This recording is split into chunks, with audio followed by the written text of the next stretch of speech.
Ya, Assalamualaikum warahmatullahi wabarakatuh. Waalaikumsalam warahmatullahi wabarakatuh. Ya, hari ini kita masuk kuliah ke-7 ya. Materinya akan membahas tentang turunan fungsi. Nah, di sini saya punya ada 3 buah gambar ya. Anda perhatikan di sini. Ini ada lingkaran, lalu kemudian ada garis singgung. Ini juga ada kurva, garis singgung gitu ya. Ini juga ada suatu fungsi kurva, kemudian ada garis singgung. Nah, di sini saya punya titik P ya, terletak pada suatu kurva. Nah, sekarang apa yang dimaksud dengan garis singgung di titik P? Kira-kira apa? Kalau kita apa, mempunyai suatu titik P gitu ya, ini dikatakan garis singgung di titik P itu artinya kita ada suatu garis yang memotong pada kurva gitu ya di sini ya. Nah, kemudian Euclid memberi gagasan garis singgung adalah garis yang memotong kurva tersebut di satu titik, tetapi bagaimana dengan kurva ketiga di atas gitu ya. Sekarang di sini saya punya kurva seperti ini, jadi saya punya kurvanya yang ini yang hijau ya. Kemudian saya membuat suatu garis PQ, ada PQ 1, kemudian ada garis PQ 2, PQ 3, dan seterusnya. Masing-masing garis tersebut memiliki suatu kemiringan tersendiri ya. Contohnya yang PQ1 saya punya kemiringannya adalah M1, sedangkan PQ2 adalah kemiringannya M2, PQ3 kemiringannya M3, dan seterusnya. Kemudian ada garis yang ini nih. Garis yang warna merah ini artinya eh, kalau kita melakukan terus-menerus, ini kan sebenarnya awalnya dari sini ya. Kita punya titik ke satu, tarik garis, kemudian kedua turun, turun. Nah, makin mendekati ke P, maka kita akan titiknya itu sebenarnya akan berhimpit. Jadi kita mempunyai suatu garis singgung di titik P, gitu ya. Nah, kemudian dari garis singgung itu kita bisa membuat suatu eh, persamaan di sini gitu ya. Ini adalah tentang kemiringan garis yang melalui titik P dan Q. Jadi kalau saya punya kurva Fx, kemudian kita tarik garis yang melalui titik P dan Q dengan kemiringan M1, kemudian eh, di sini P itu letaknya posisinya di titik C gitu ya, C, FC. Sedangkan titik Q ini berarti posisinya di kalau kita lihat di sini titik Q itu adalah koordinatnya C plus H, F C plus H gitu ya. Kemudian kita ingin menghitung kemiringan. Anda ingat kemiringan itu adalah kalau Anda belajar apa namanya?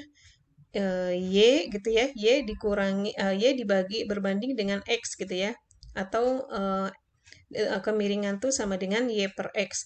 Nah, Y-nya ini kita dapatkan apa? Y-nya ini adalah berarti tinggi dari koordinat yang Q dengan koordinat yang titik P gitu ya. Maka koordinat titik Q tadi kan saya punya di sini FC plus H. Sorry, di sini ya. Kalau ini C plus H, maka FC plus H-nya di sini. Atau saya tuliskan aja. Nah, di sini di sini saya punya F C plus H-nya. Kemudian berarti yang titik ini adalah F C ya. Jadi kalau kita hitung M sama dengan kan Y dibagi X. Nah, ini Y-nya adalah berarti ini ya. Fungsi C plus H dikurangi FC, sedangkan X-nya berarti saya punya C plus H dikurangi C, yaitu hasilnya akan sama dengan H. Nah, kemudian kemiringan garis singgung di titik P sama dengan C, FC, nanti kita definisikan itu M-nya sama dengan limit H menuju 0 dari gradien yang ini gitu ya, sama dengan limit H menuju 0 FC plus H min FC dibagi H.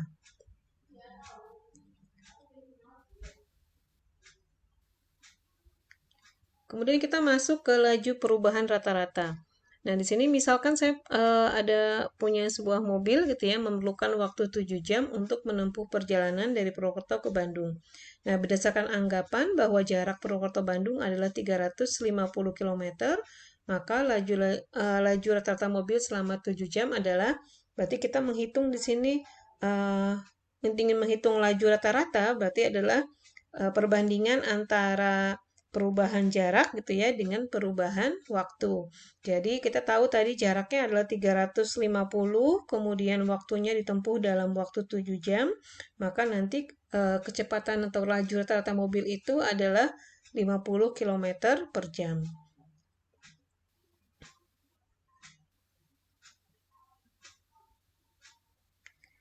Kemudian ini definisi atau tentang laju perubahan rata-rata. Misalkan saya punya fungsi Y sama dengan fx ya, dalam selang tertutup C, C plus delta X, maka nanti delta fx dibagi dengan delta X. Jadi kayak ini dikatakan laju perubahan rata itu adalah perubahan dari posisi gitu ya, dikurangi dengan perubahan oleh waktu. Jadi ini fc tambah delta X min fc dibagi C plus delta X min C, atau sama dengan, saya bisa tuliskan di sini fc plus delta X min fc dibagi delta X. Ini untuk menghitung laju perubahan rata-rata.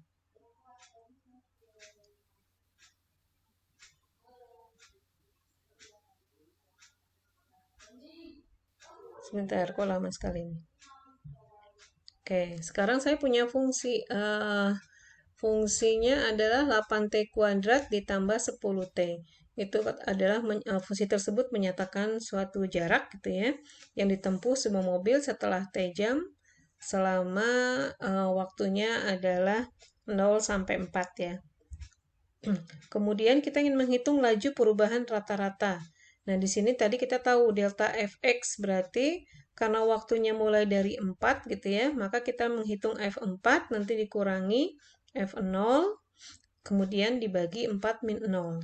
Anda masukkan f4 ke sini ke dalam fungsinya ya, maka nanti Anda peroleh ini hasilnya. Kemudian kalau f0 kan dimasukkan hasilnya 0 ya. Jadi setelah Anda melakukan perhitungan, kita peroleh di sini adalah 42 km per jam. Ini merupakan laju perubahan rata-ratanya.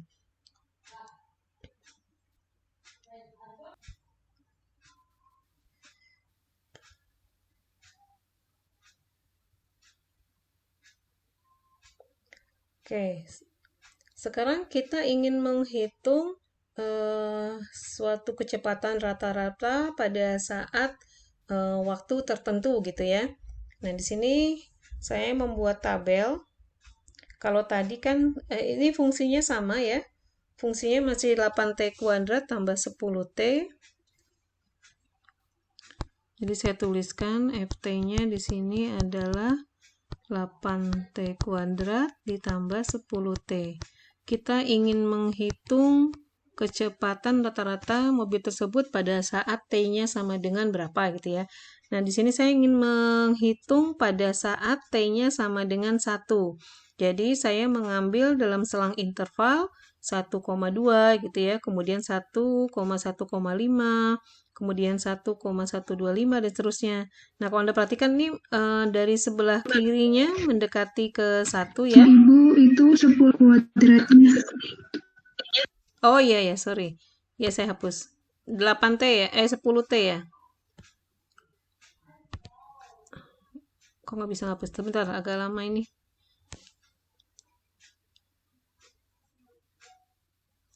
Ini coret aja lah ya. Nggak bisa ngapus. 8T kuadrat plus 10T kan ya? Fungsinya, coba saya lihat lagi. Ya, 8T kuadrat plus 10T. Oke.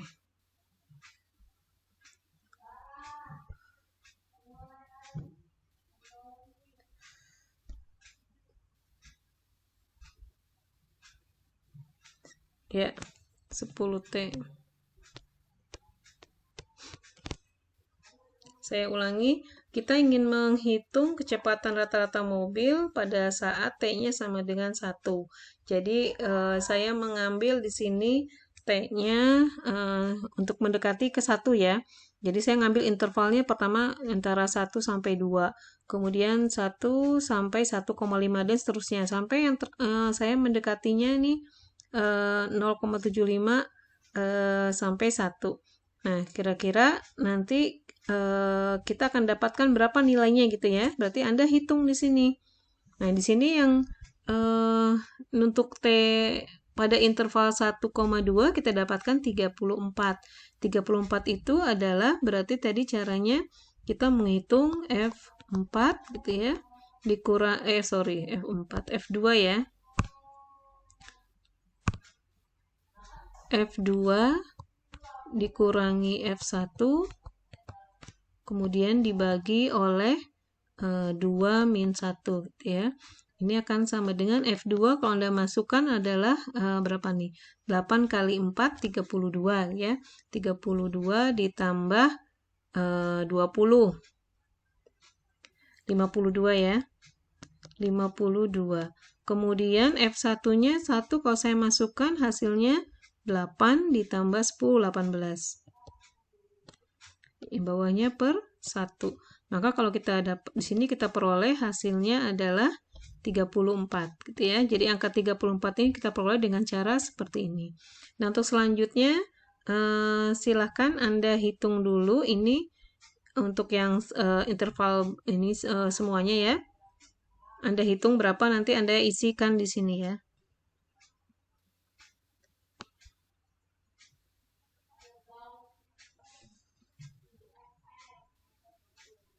Atau yang punya saya hapus dulu aja ya.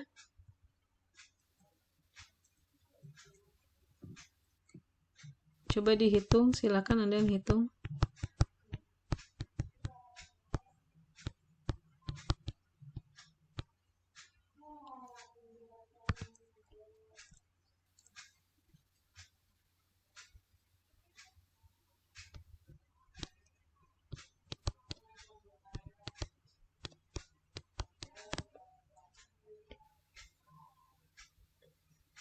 Untuk interval 1 sampai 1,5 gitu ya, berapa?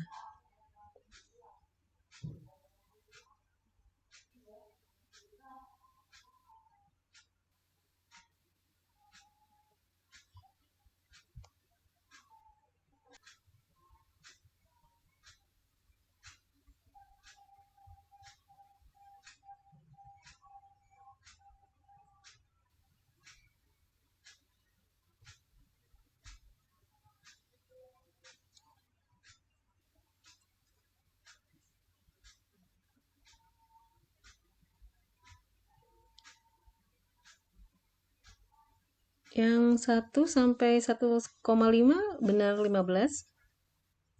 Dan yang 1 dengan 1,25 apakah 7?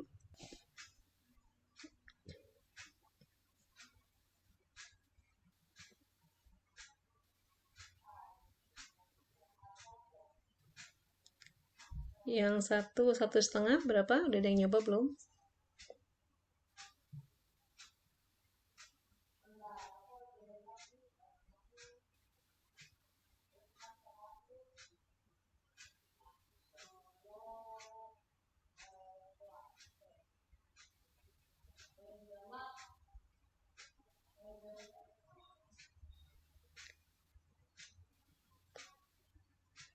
Tinggal satu lagi tuh yang 1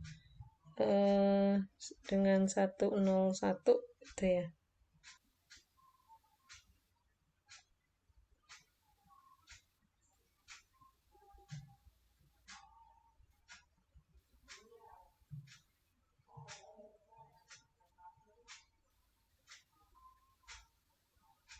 Ya, terima kasih.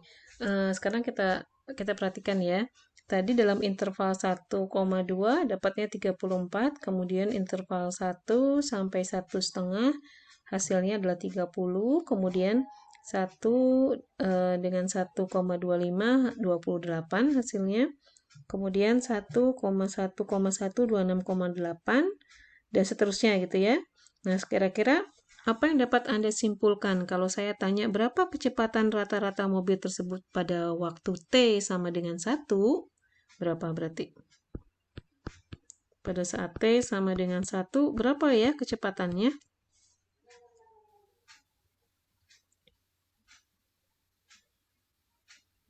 Kira-kira berapa? Anda bisa menebak tuh. Dari data yang Anda punya, kira-kira yang dekat dengan 1, yang mana ya? Tapi dekatnya itu benar-benar harus dekat sekali ya. Artinya deltanya semakin kecil atau perbedaannya semakin kecil. Jangan sampai terlalu jauh. Kalau kita lihat kan ada di daerah sini ya. Nih, nilainya adalah 26,8, 26,08, atau di sini yang 0,19 sampai 1 adalah 26. Jadi artinya apa? Kita bisa menyimpulkan di sini. Oh, berarti kecepatan rata-rata pada saat T sama dengan 1 gitu ya. Kecepatannya, jadi V-nya itu akan sama dengan 26 gitu ya. Ini hasil kita menghitung menurmasi. Nah, sekarang apa kaitannya dengan turunan gitu ya? Nah, di sini kita bisa menghitung laju perubahan sesaat. Jadi, untuk menghitung pada saat X sama dengan A, misalnya di sini ya. Berarti kita menghitung limit delta X menuju 0 dari delta Fx dibagi delta X sama dengan limit delta X menuju 0 dari fungsinya ini ya. FA tambah delta X dikurangi FA dibagi A tambah delta X kemudian dikurangi A. Nah, di sini asalkan limitnya ada gitu ya. Kalau limitnya nggak ada, kita nggak bisa menyatakan laju perubahan sesaatnya.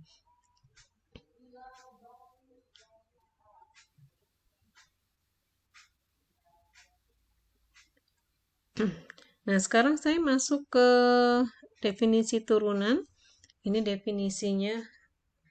Misalkan saya punya fungsi Y sama dengan Fx didefinisikan di sekitar X sama dengan A, maka turunan dari fungsi Y sama dengan Fx di titik X sama dengan A adalah, berarti ini F aksen A sama dengan limit delta X menuju 0 dari FA tambah delta X min FA dibagi A tambah delta X min A. Atau bisa juga kita memisahkan di sini bahwa delta X-nya jadi H ya. Di sini limit H menuju 0, F dari A tambah H dikurangi FA dibagi A tambah H min A. Maka saya punya dapatkan ini rumusannya, gitu ya. Ini rumusnya untuk mencari turunan di titik X sama dengan A.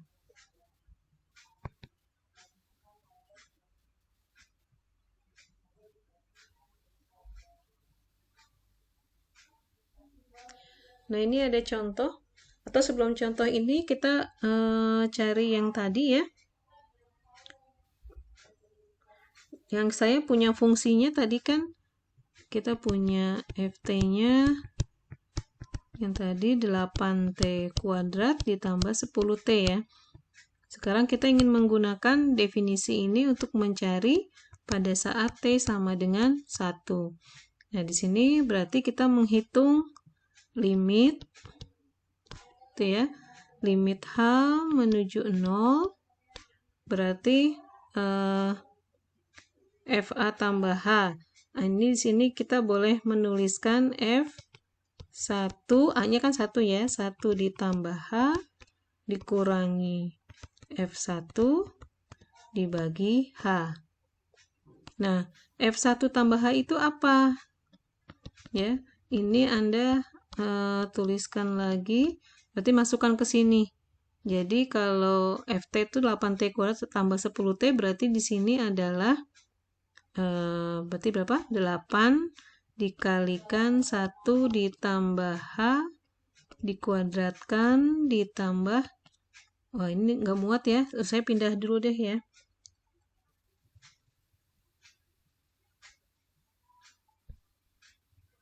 Ya, tadi saya tuliskan fungsinya, saya ulangi. Ft sama dengan tadi 8T kuadrat ditambah 10T ya. Kita ingin mencari kecepatan pada saat T sama dengan 1 dengan menggunakan definisi. Jadi di sini definisinya limit H menuju 0 dari F A-nya jadi 1, saya ganti dengan 1. 1 ditambah H dikurangi F1 dibagi H. Itu ya. Kemudian limit H menuju 0.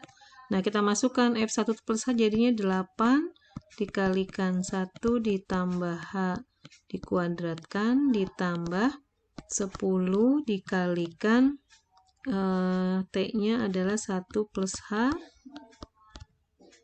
lalu dikurangi F1. F1 berarti berapa nih? Anda masukkan 8 ditambah 10, 18 langsung ya. 18 dibagi oleh H.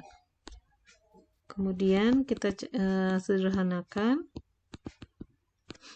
Berarti ini 8 dikalikan 1 ditambah 2H ditambah H kuadrat ditambah 10 ditambah 10H gitu ya, min 18 dibagi dengan H.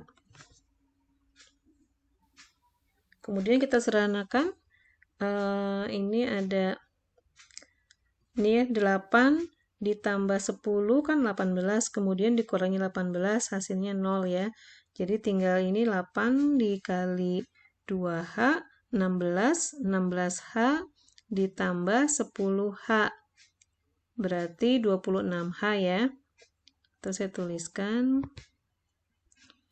limit H menuju 0 tadi 26H, sisanya ditambah berapa tadi 8H kuadrat ya per H. Nah, ini karena semuanya ada variabel H-nya, maka saya keluarkan H-nya. Jadi saya keluarkan di sini adalah H-nya, kemudian ini 26 ditambahkan 8 gitu ya. Ini per H. H-nya 8H di sini. Ini H-nya saya coret. Jadi kita punya limit H menuju 0 dari 26 ditambah 8H. Anda masukkan H-nya dengan 0 ya. 26 ditambah 8 kali 0 sama dengan jadi 26. Nah, tadi kita benar ya, berarti menghitung pada saat T sama dengan 1 tadi dapatnya 26. Ini dengan menggunakan definisi. Sampai sini bisa dipahami atau tidak?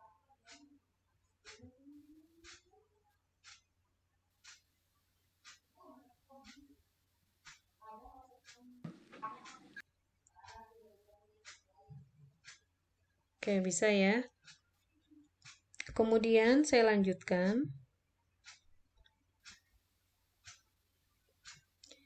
Nah, sekarang kalau saya memisalkan X-nya sama dengan A tambah H, maka H-nya akan menjadi X min A. Nah, berarti kalau H-nya menuju 0, maka X-nya akan menuju A. Sehingga tadi rumus yang kita punya ini, ya, jadi F aksen A sama dengan limit H menuju 0 dari FA tambah H min FA dibagi H. Bisa juga Anda tuliskan limit X menuju A dari Fx min FA dibagi X min A. Nah, jadi dia boleh pakai yang kiri atau yang kanan, terserah Anda gitu ya.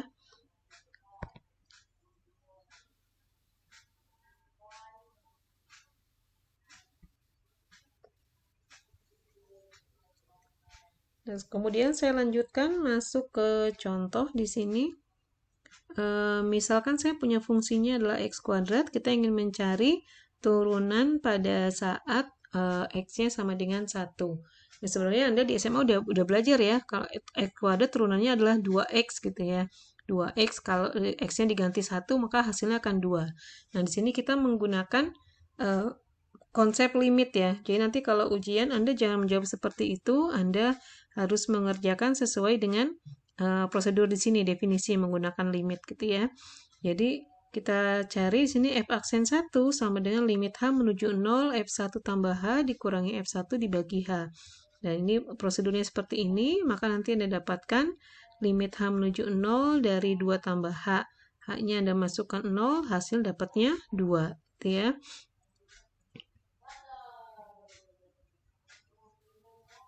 Nah, sekarang coba Anda kerjakan di sini. Atau kalau nggak muat, saya pindah ke tadi ya, x kuadrat tambah 3x. Sebentar.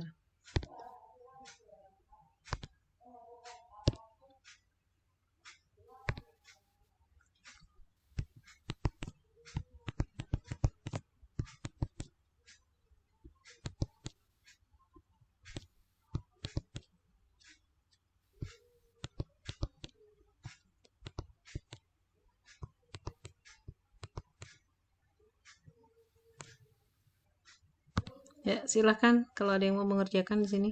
Anda gunakan definisi yang seperti saya tadi. Anda cari turunan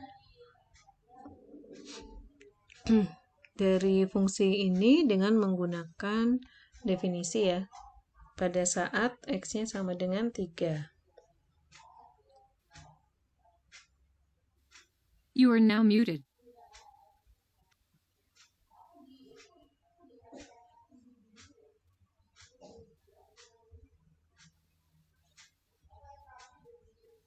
Ya, itu harusnya fx dulu ya. Atau nggak apa-apa langsung 3 boleh, tapi x-nya langsung diganti 3 di sini, Mbak.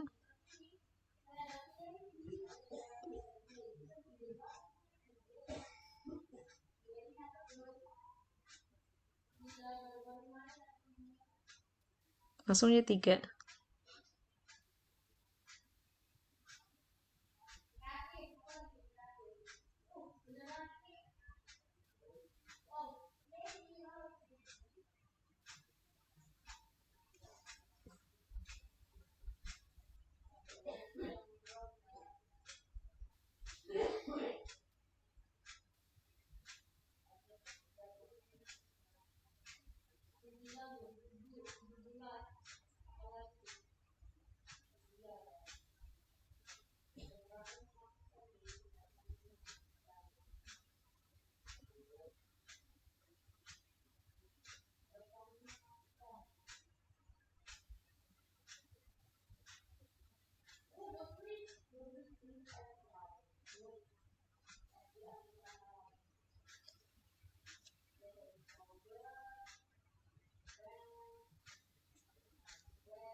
Oke, saya lanjutkan di sini ya, saya bantukan. Sama dengan limit H menuju 0 dari berapa ini? Berarti ini 9 gitu ya, ditambah 6H ditambah H kuadrat ditambah 9 plus 3H dikurang berapa nih?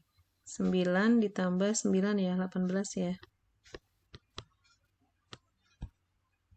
Dibagi H. Yang bisa dicoret berarti ini ya. 9 sama dengan 18-nya dicoret, tinggal berarti 6H tambah 3H berarti 9H ya. 9H tambah H kuadrat. Jadi kalau dihitung F aksen 3 itu sama dengan limit H menuju 0. Berapa tadi?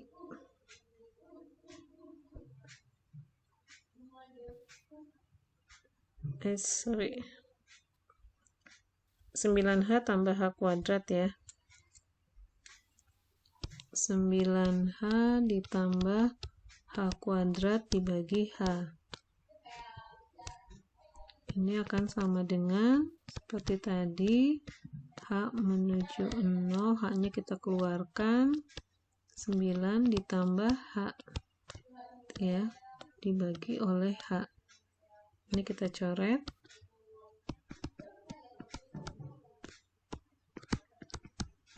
Sembilan ditambah H, maka hasilnya akan sama dengan 9 ya. Kalau kita balik ke fungsinya, Anda lihat kan kalau diturunkan adalah 2x ditambah 3 gitu ya. Masukkan x-nya 3 berarti 6 tambah 3, 9 ya. Tapi dengan menggunakan definisi hasilnya sama seperti ini. Oke. Bisa dipahami ya? Sekarang saya balik ke sini dulu.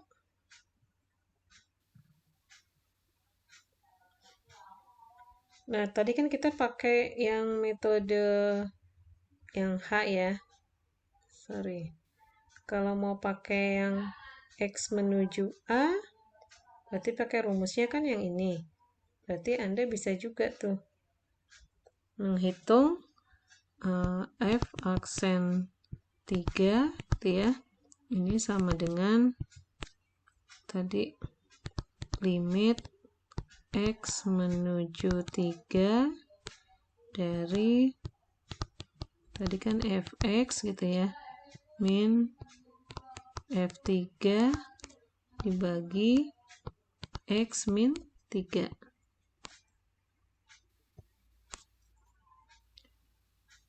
Nah, sini sama dengan limit x menuju 3.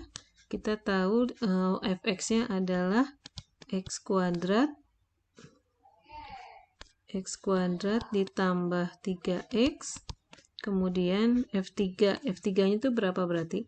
F3 kalau Anda masukkan di sini kan 9 ditambah 9 ya, 18 ya. Oke. Terus ini per x min 3. Nah, yang atas ini Anda faktorkan ya, Anda bisa faktorkan. Jadi x min 3 dengan x min 6 ya. Oh, sorry, salah. Ada yang plus ya. Berarti yang plusnya adalah ininya. Nah, x min 3, x plus 6 dibagi x min 3. Nah, ini kita bisa coret.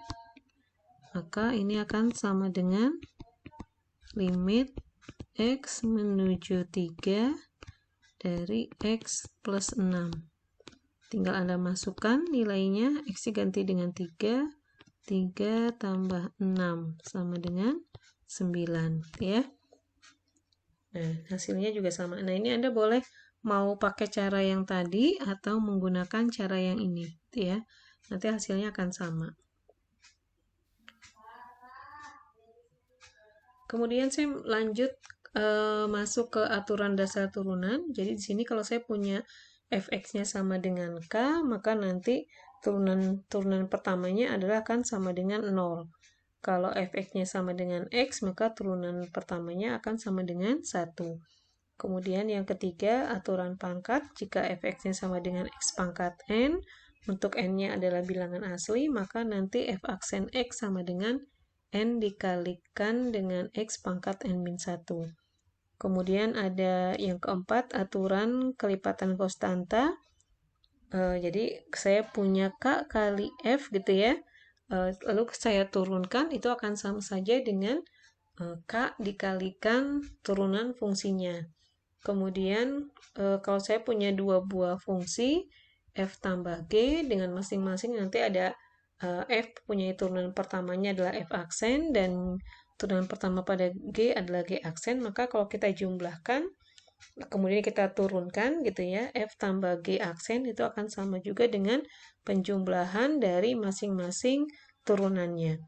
Kemudian yang perkalian. Nah, di sini aturan perkaliannya, ya mungkin kalau Anda di SMA Anda ingatnya U kali V gitu ya, maka kalau diturunkan adalah U aksen V ditambah UV aksen. Ini dengan misalkan U-nya adalah F, lalu V-nya adalah G gitu ya. Kemudian dengan yang hasil bagi juga seperti ini. Jadi turunan dari, ini aksen ya, kurang jelas nih. Turunan dari F dibagi G itu sama dengan f aksen x dikali gx dikurangi fx kali g aksen x dibagi gx kuadrat. Nah ini Anda udah ingat ya, udah pernah belajar di SMA. Nah sekarang kita menggunakan langsung, ini tanpa definisi ya. Jadi kalau dikatakan dengan menggunakan definisi berarti yang tadi menggunakan limit. Kalau ini karena tidak ada keterangan dengan menggunakan definisi, maka Anda tinggal langsung turunkan saja. Jadi yang 2x pangkat 3 Anda turunkan adalah nanti x pangkat 3 kan turunannya adalah 3 kali x pangkat 3 min 1 gitu ya. Dan seterusnya ini. Ketiga x Anda turunkan, nanti jadi 3 saja, yang 4 diturunkan karena dia konstanta, hasilnya 0. Maka Anda dapatkan f aksennya adalah 6x kuadrat ditambah 3. Kemudian ini sama, Anda menurunkan fungsi x pangkat 3 per 2. Nah ini ingat sifat yang tadi, kalau x pangkat n, maka nanti turunannya adalah n kali x pangkat n min 1. Ya, jadi nanti kalau Anda turunkan dapat hasilnya adalah 3 per 2 akar x.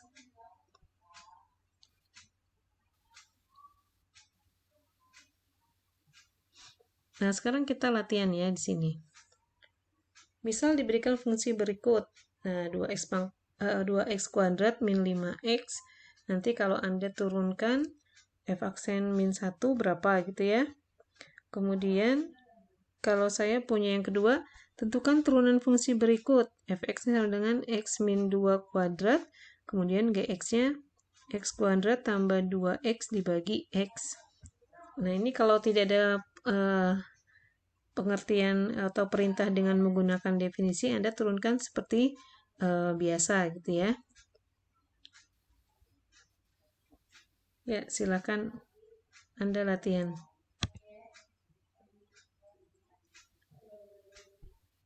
You are now muted.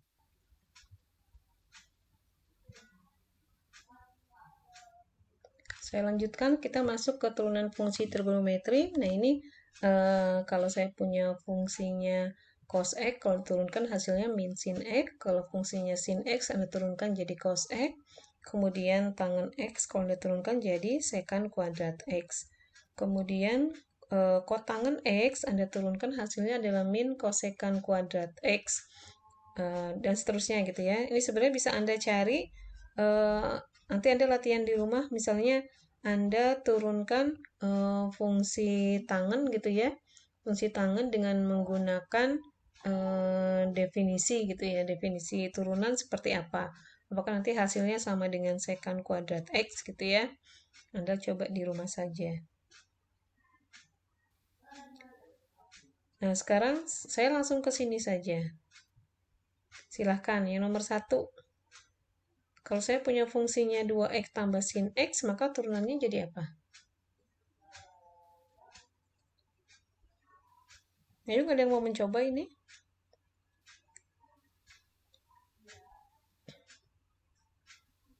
Oke.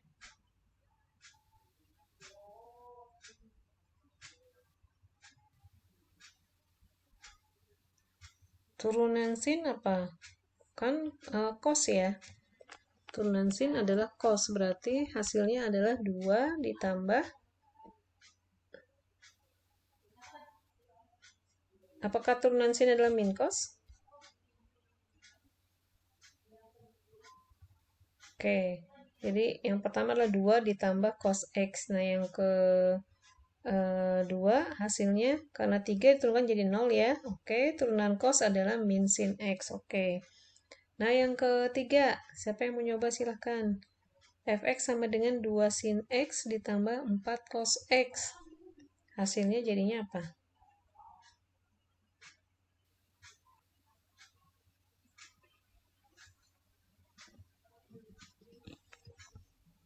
Nah, yuk, hasilnya apa?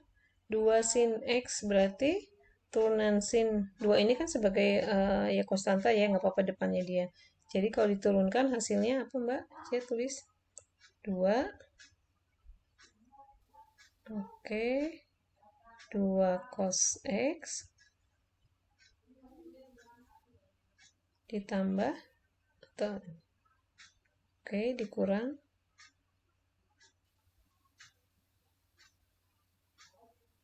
4 sin x ya.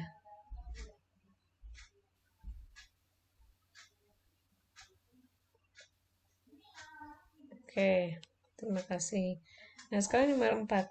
Fx sama dengan x kali sin x. Nah, ini Anda ingat ini kayak U kali V gitu ya. Nanti turunannya adalah U aksen V ditambah UV aksen. Berarti hasilnya apa nih? Silakan Mbak Puspa mencoba.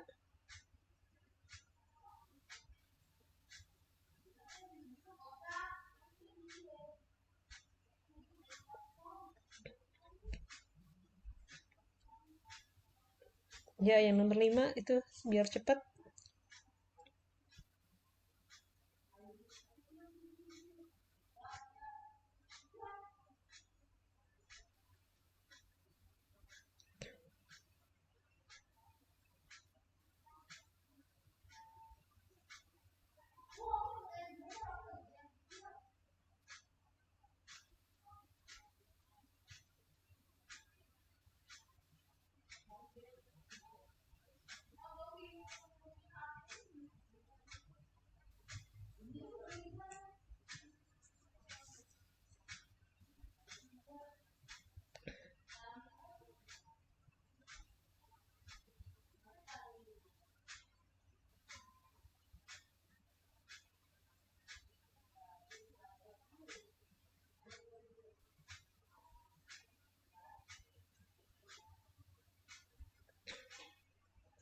Ya, yang nomor 4 adalah berarti sin x ditambah x cos x ya.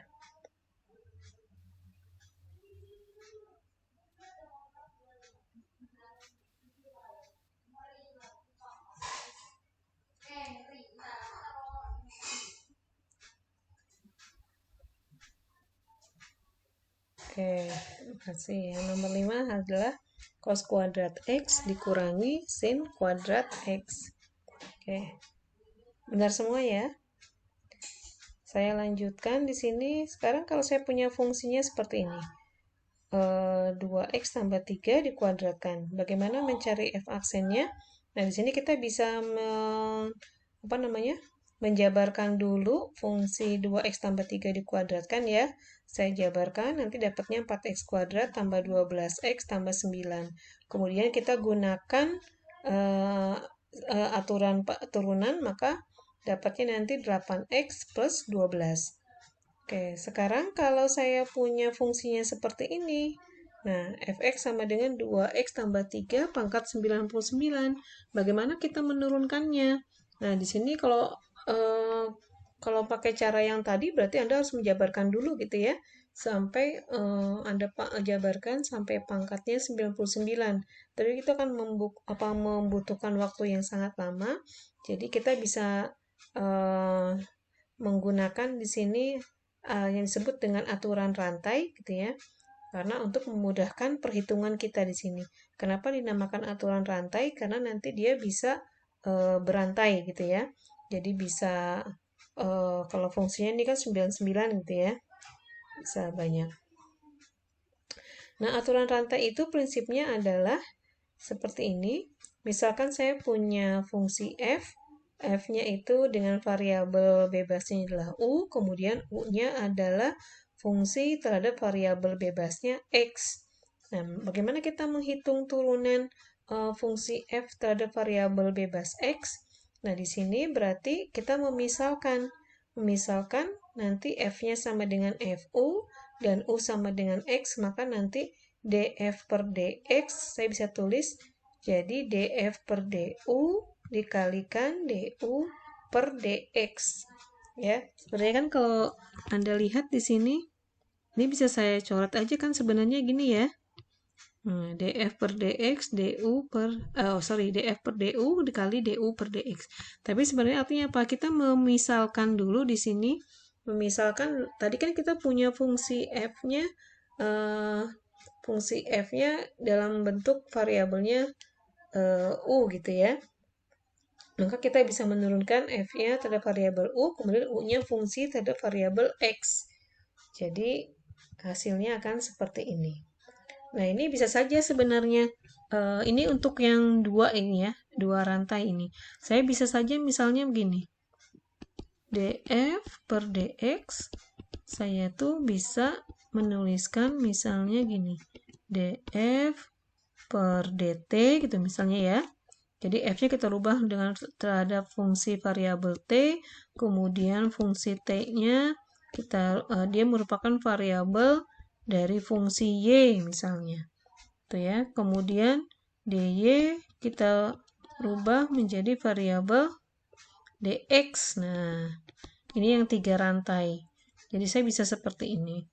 Ya, jadi mencari df per dx sama dengan df per dt kali dt per dy dikali dy per dx.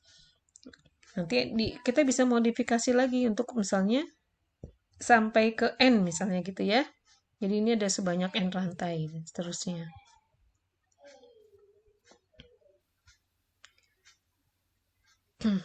Nah, di sini dalil dari aturan rantainya itu adalah bunyinya seperti ini. Tadi saya bilang ya, misalkan saya punya y sama dengan fx, maka nanti kita memisalkan fungsi y-nya itu terhadap variabel u, kemudian nanti u-nya fungsi terhadap variabel x. Maka akan dapatkan seperti ini.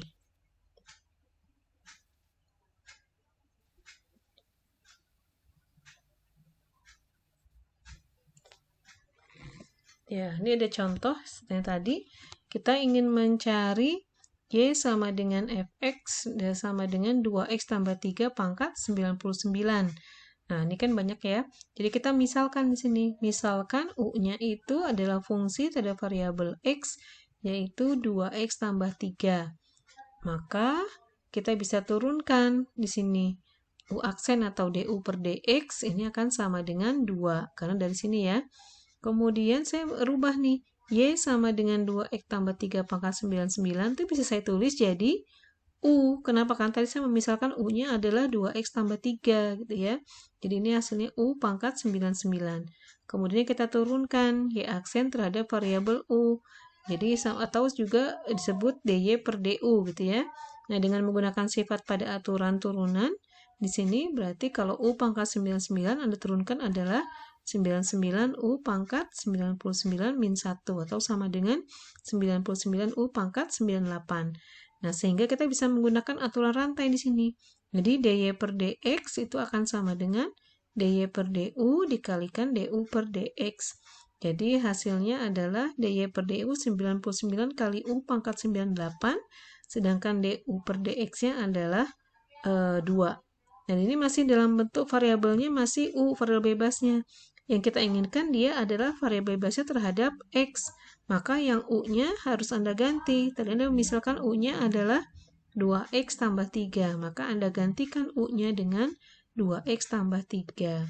Ya, jadi hasilnya seperti ini. Gitu ya. Tidak perlu dijabarkan, ini udah lumayan. Gitu ya. Banyak itu pangkatnya.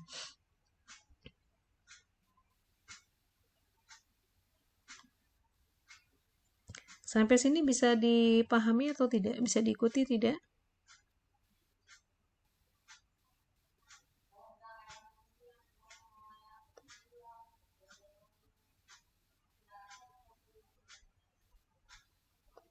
Ya, bisa ya. Kemudian contoh berikutnya, saya punya fungsinya adalah 2x kuadrat tambah 3x pangkat 5. Nah, ini seperti tadi saya memisalkan U-nya adalah 2x kuadrat tambah 3x. Kemudian kalau Anda turunkan dapat 4x tambah 3. Sehingga nanti fungsi Y-nya berubah jadi U pangkat 5. Kalau Anda turunkan jadi 5U pangkat 4 gitu ya. Dan langkahnya seperti tadi lagi, jadi dy per dx itu akan sama dengan dy per du dikalikan du per dx. Nanti dapat hasilnya ini. Ya.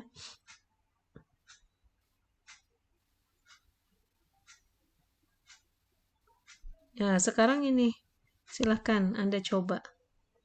Anda bisa menggunakan aturan rantai di sini.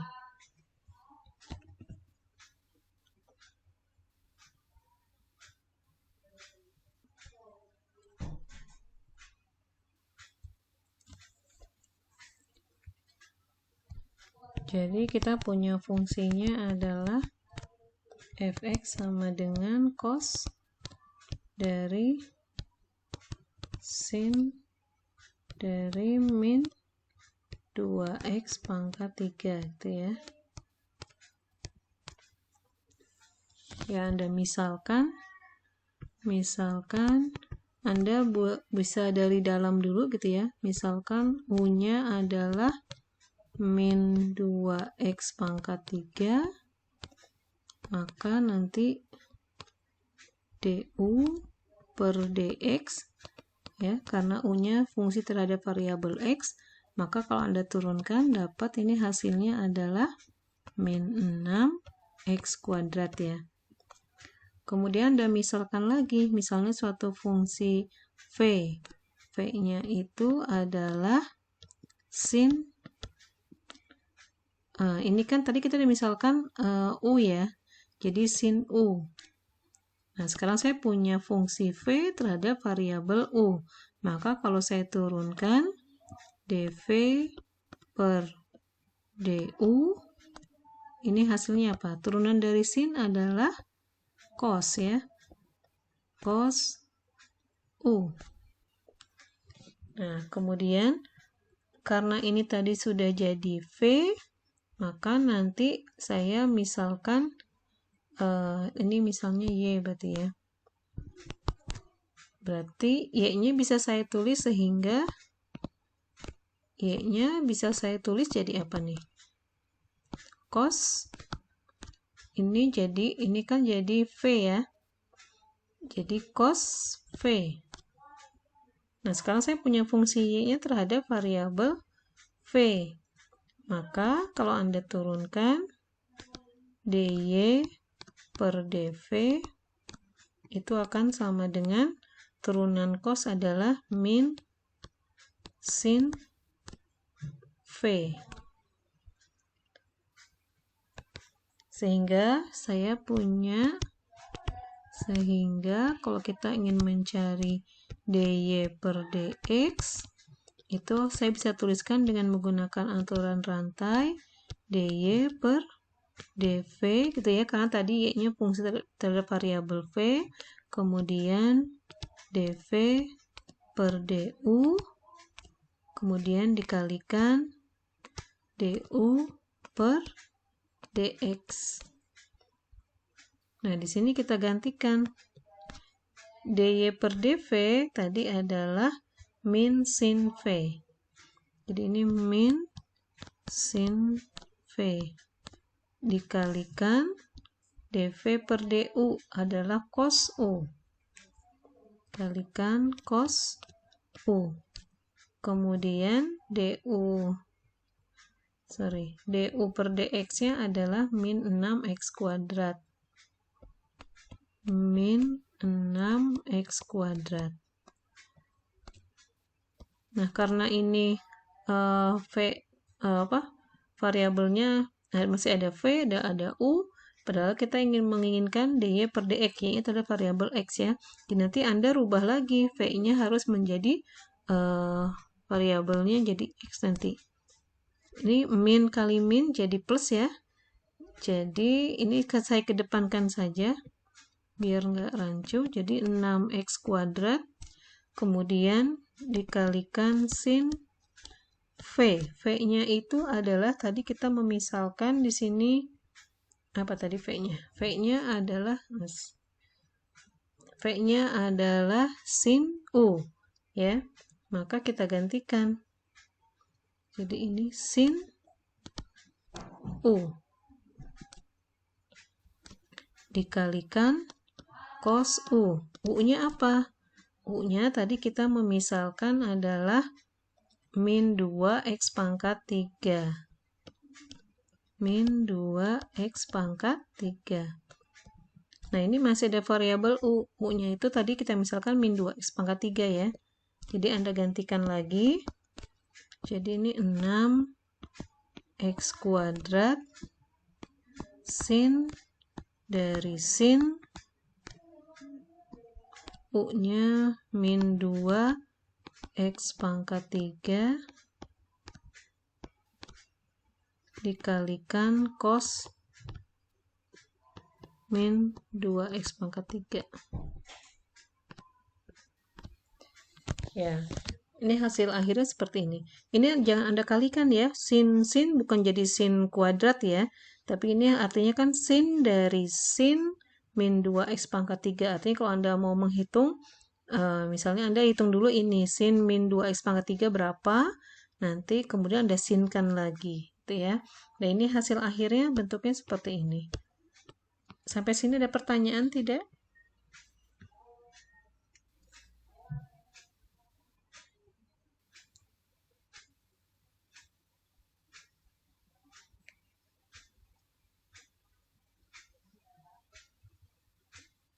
Bagaimana, bisa dipahami atau tidak? Bisa, Bu. Oke, kalau bisa. Jadi Anda harus bisa membuat ininya ya, pemisalannya ya.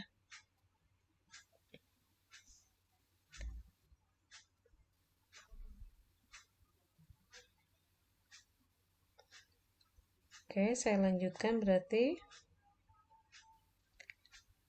Nah, ini kita membuat aturan rantainya banyak nih ya. Ada berapa nih? Ada 5. Jadi Anda bisa membuat aturan rantai dengan menggunakan 5 fungsi gitu ya, seperti ini.